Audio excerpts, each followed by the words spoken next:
Additionally, Becky Hammon made her coaching debut in the second quarter of the Spurs versus Lakers game this past week when head coach Gregg Popovich was ejected.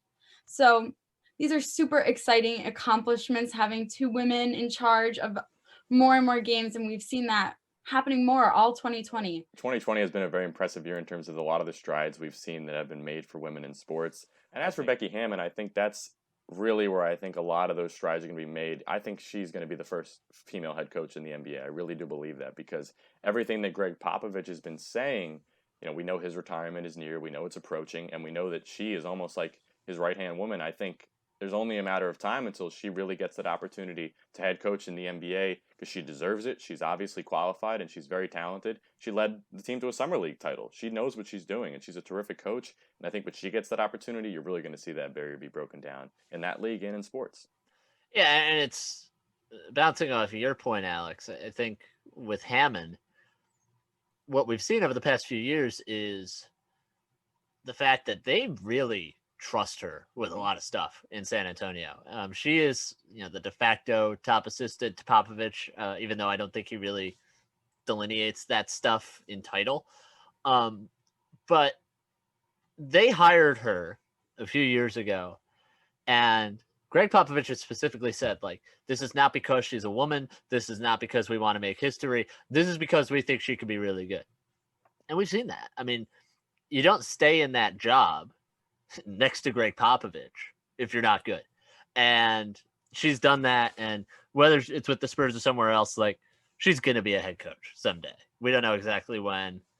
I would bet on it being sooner rather than later. And one of the other things that I've also seen is that, certain idiots on the internet have said oh, well, men respect a woman. Well, yeah, they do. People all around the NBA, really respect Becky Hammon. I was listening to Kyrie Irving the other day, and he was talking about how much he respects her. He's never played for her. But still, you have that level of respect because you've seen what she's able to do. So I think it's super cool. And shows you 2020 wasn't all bad, I suppose. But yeah, I think it's really cool to see both of those things happen this week.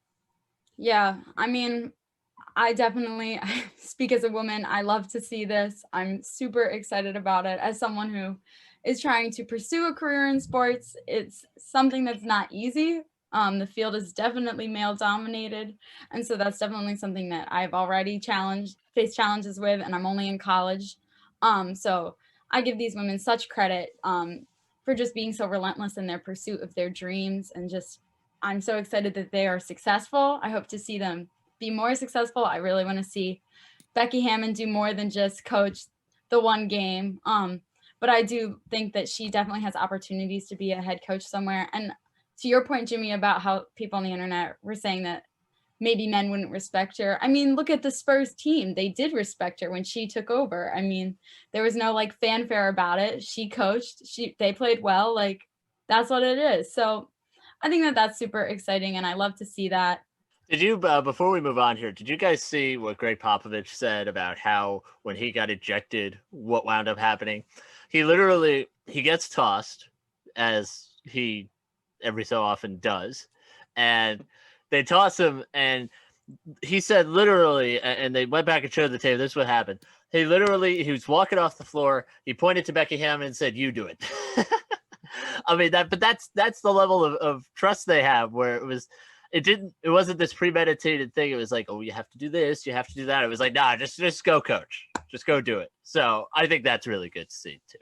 Yeah, and I love that because it makes it's more about her qualifications and her credentials. It wasn't oh, I'll be the first one to have a woman coach my team. You know what I mean? It wasn't any political forethought thing. It was, she's the most qualified.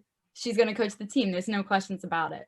So I do really love that. Well, when you talk about Becky Hammon quickly here, you run through her as a WNBA player. She's a 6-time All-Star. She was in the league for 15 years. She's been incredibly successful at that level. So I think, look, whether you're successful in the WNBA or the NBA, you still need to be a great basketball player in your respective league. You need to know how to read the floor, shoot the basketball, know how to run plays, the same skills that you need as a coach. It's no different. And that doesn't mean that every player transfers to be a good coach. And Pau Gasol actually talked about this, the Laker legend. He talked about how it's not about her being a great coach, her being a bad coach, her being a female. It's about she can coach basketball.